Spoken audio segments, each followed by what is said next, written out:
Everyone and welcome back to the channel. तुम्हा सगळ्यांना गुढीपाडव्याच्या खूप खूप शुभेच्छा. तसं तर हा व्लॉग टाकायला मला खूप उशीर झालेला आहे. त्याला कारण हे तसंच आहे. मल्हारच्या स्कूलला सुट्टी लागली होती आणि आमचा होमटाऊनला जायचा प्लॅन होता. गुढीपाडव्याच्या दुसऱ्या दिवशी आम्हाला सकाळी लवकर होमटाऊनला जाण्यासाठी निघायचं होतं. कारण उशिरा निघून ऊन खूप होतं आणि त्यामुळे खूप एक्झर्शन झालं असतं. तर ते एक्झर्शन टाळण्यासाठी आम्हाला लवकर निघून लवकर घरी पोचायचं होतं. आणि गुढीपाडव्याच्या दुसऱ्या दिवशी निघायचा प्लॅन पण आमचा अचानक ठरला होता. त्यामुळे मला त्या दिवशी भरपूर काम होतं. मला भरपूर आवरायचं होतं, घर आवरायचं होतं, पॅकिंग करायची होती. सो त्या दिवशी मला जसं जमेल तसं मी शूट करायचा ट्राय केला. खूप डिटेलमध्ये मला व्लॉग नाही बनवता आला.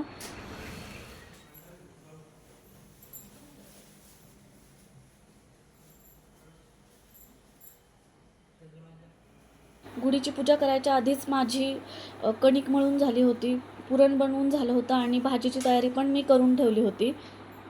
आणि गरमी इतकी आहे की गॅससमोर साडी घालून स्वयंपाक करणं खूप अवघड आहे. माझ्यासाठी तर ते खूपच अवघड होतं. सो मी पटकन चेंज केला आणि स्वयंपाक करून घेतला.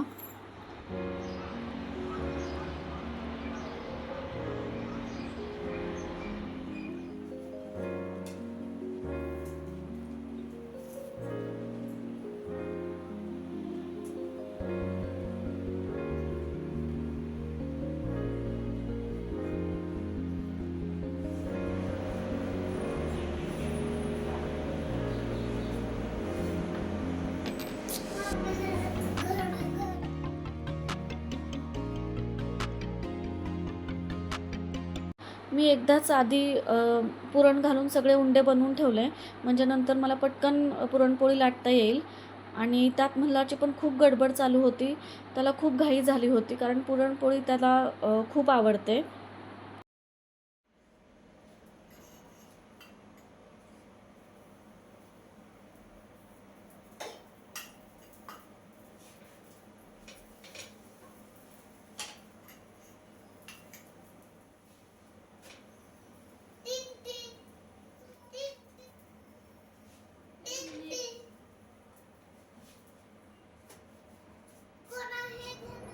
पूर्ण स्वयंपाक शूट करायला मला नाही जमलं कारण तेवढा टाईम नव्हता माझ्याकडे. सो आमचं जेवण वगैरे झाल्यानंतरनं मी लिस्ट करायला घेतली. कारण पटकन आधी लिस्ट केली की आपल्याला काय काय घ्यायचं आहे, काय काय करायचं आहे, तर आपली कामं पटकन होतात किंवा आपण काही विसरत नाही.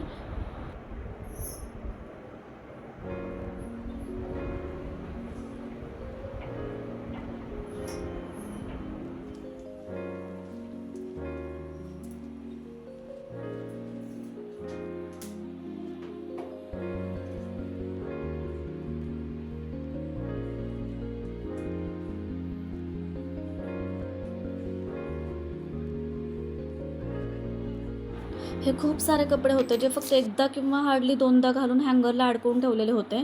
तर हे सगळे कपडे मी एकदा वॉश करून घेतले आणि ते कपडे पण व्यवस्थित फोल्ड करून ठेवले. कारण तसेच जर हे कपडे ठेवले असते अडकवून हँगरला तर रिटर्न येईपर्यंत त्यावरती खूप सारी धूळ जमा झाली असते आणि आल्यानंतरनं खूप जास्त कामाचा लोड पडला असता. सो ते मी आत्ताच करून घेतलं.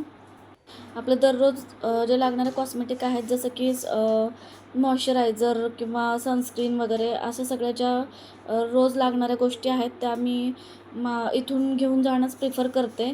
कारण ते असताना उगीच तिथे जाऊन परत न्यू घेणं यापेक्षा मी ज्या माझ्या आहेत त्या घेऊन जाणंच प्रिफर करते. त्याचबरोबर मल्हारसाठी त्याचे कलर्स किंवा आर्ट अँड क्राफ्टसाठी ज्या काही गोष्टी लागणार होत्या त्या पण याच बॉक्समध्ये जागा होती म्हणून याच बॉक्समध्ये मी त्या गोष्टी पण घेतल्या. लहान मुलं असली की आपल्याला आपल्याबरोबर त्यांची औषधं पण नेहमी कॅरी करावी लागतात. जसं की तापाची वगैरे किंवा कधी सर्दी वगैरे झाली, खोकला आला अचानक, तर आपल्याकडे ती औषधं असावीत. आणि जर आपल्याकडे ती औषधं असतील आणि एक्सपायर झाली नसतील तर मी माझ्याकडे जी काही औषधं आहेत ती मी नेहमी माझ्याबरोबर कॅरी करते. खूप दिवसापासून मला सगळ्या औषधांच्या एक्सपायरी डेट पण चेक करायच्या होत्या.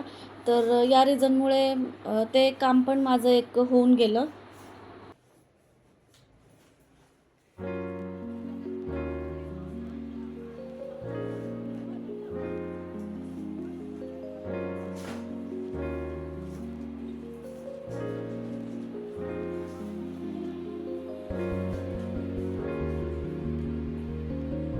खूप दिवसापासून आम्ही हे पिस्ताचे कव्हर्स पण जमा करत होतो, कारण आमच्याकडे एक ग्लासची बॉटल आहे आणि ती ग्लासची बॉटल मला या पिस्ताच्या कव्हर्सनी डेकोरेट करायची आहे.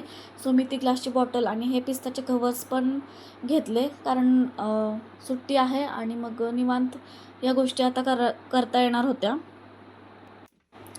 फ्रीजमध्ये तसं काही जास्त भाज्या नव्हत्या माझ्याकडे, पण ज्या काही भाज्या राहिल्या होत्या त्या पण मी पॅक केल्या घरी घेऊन जाण्यासाठी. आणि जे काही सामान होतं ज्यामध्ये जाळी वगैरे लागू शकत होती, जसं की बेसन किंवा रवा वगैरे, तर अशा सगळ्या गोष्टी मी फ्रीजमध्ये ठेवल्या, जेणेकरून नंतर रिटर्न केल्यानंतर ते सगळं व्यवस्थित असावं.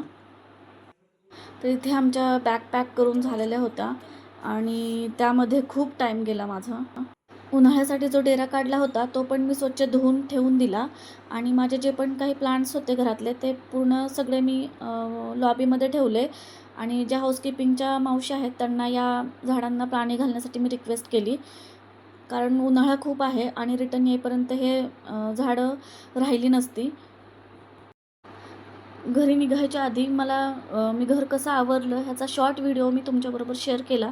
जर आवडला असेल तर नक्की लाईक, शेअर आणि सबस्क्राईब करा.